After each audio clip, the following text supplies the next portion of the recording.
A lot of you know I'm a big fan of funny and clever songs, but I've found that sometimes the humor of a song can come as much from the source I heard it from and the circumstances under which I heard it as the song itself. And this next song is one such example.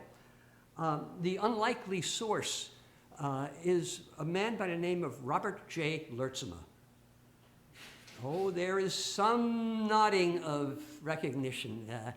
Robert J. Lurtsema was a classical music DJ out of WGBH Boston, and he hosted a show called Morning Pro Musica, which was syndicated to a whole bunch of other national public radio shows, including WNYC, where I listened to him.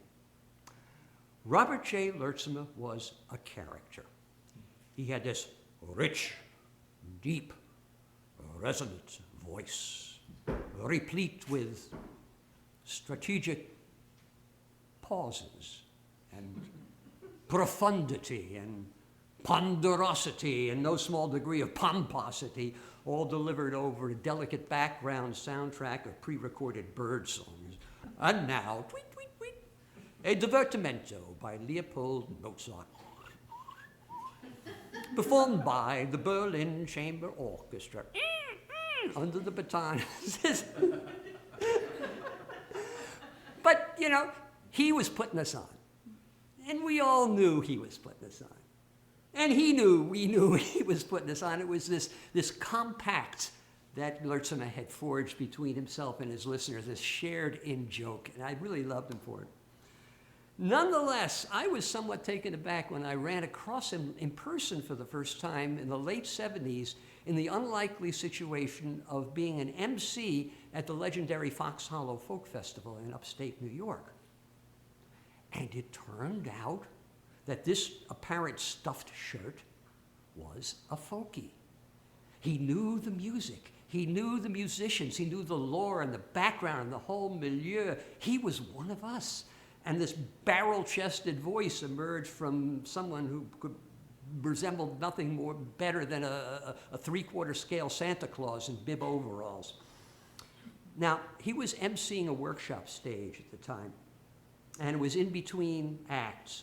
And he had done all the announcements and the credits and the plugs for the sponsors, and he still had 10 minutes to go before the next set was supposed to start. And to a radio guy, dead air is an anathema. He says, oh, well, I don't know what to do now. What shall I do? And some wag at the back of the audience up at top of the hill hollers out, do a cartwheel! Robert J. does not bat an eye. He takes the microphone, puts it down in the stand, steps up to this bench, this long bench that runs the whole width of the stage where the performers would sit, steps up onto the bench and does a perfect Nadia Comaneci cartwheel along the bench. There was more. It turns out that Robert J. Lurtsema had spent some years in his youth as a circus clown and acrobat. There was more to Robert J. than met the ear. I next ran into him about 20 years later, again emceeing a folk festival, this time the late lamented Champlain Valley Festival in Vermont.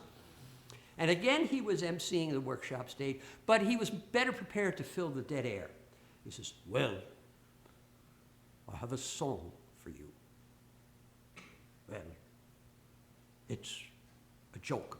Actually, I won't do it in his voice. It'll take all night. This is, a fella comes into the bar, the piano bar, sits down at the bar and orders a drink. And the piano player's got a monkey that goes around the bar with a tin cup collecting tips. And the monkey ambles down the bar, sits right in front of our hero with his cup out, in the process sitting directly on his glass. I gets pissed off, gets up, stomps up the bar, slams his fist in the piano and says, hey, you know your monkey's got his balls in my martini? And the piano player says, no, but if you hum a few bars, I might be able to. Well, says Lurtsema, cute joke, but I thought there was a song in it, so I wrote it. And he proceeds to sing in this basso ridiculoso in a really bad phony Scots accent, this actually quite clever song, as near as I can make it out to the melody of the Oscar Mayer Wiener commercials. Oh, your monkey's got his balls in my martini, da da da da da da da da da, and if he doesn't, da da, and that was pretty funny. But what was really funny was that off to the side of the stage, outside the range of Lurtsema's peripheral vision, the stage is being signed for the hearing impaired.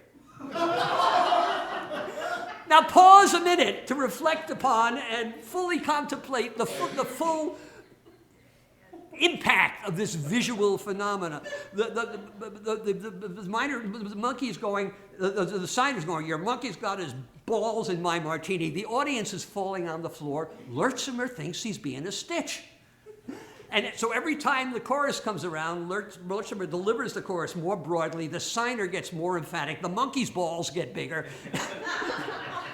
The audience is absolutely roars louder, and by the time it all ends, there isn't a dry seat in the house, and Lurtsema is ready to give up the radio and become a stand-up comic. It was the funniest thing I ever saw in my life. I gotta learn this song.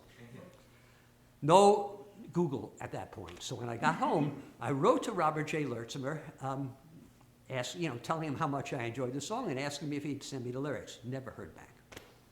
So 3-4 months later, I was talking to Michael Cooney, well-known, traditionally oriented singer at the time, telling him about this story. Michael Cooney says, "Leave it to me."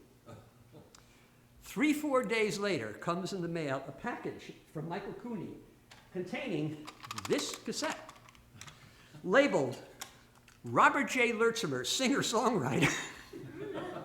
And on it is a recording of a very drunk Robert J. Lurtsema singing "Your Monkey's Got His Balls in My Martini," which I have subsequently learned, and we'll sing it for you, and you are encouraged to sing along on the chorus when it comes around.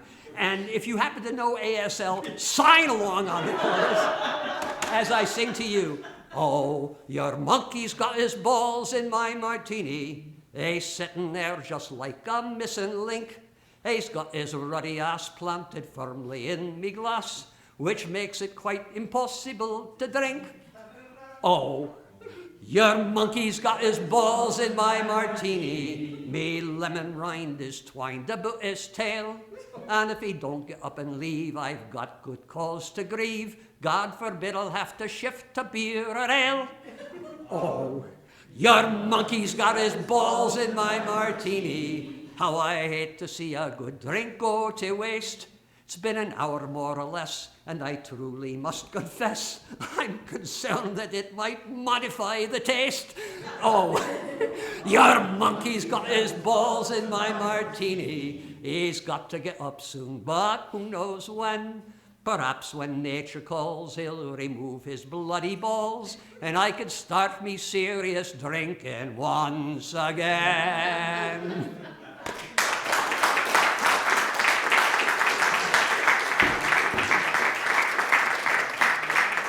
This cassette is one of my treasures, and it's going to be the first thing I rescue out of my burning house after my guitar, my concertina, and my cat.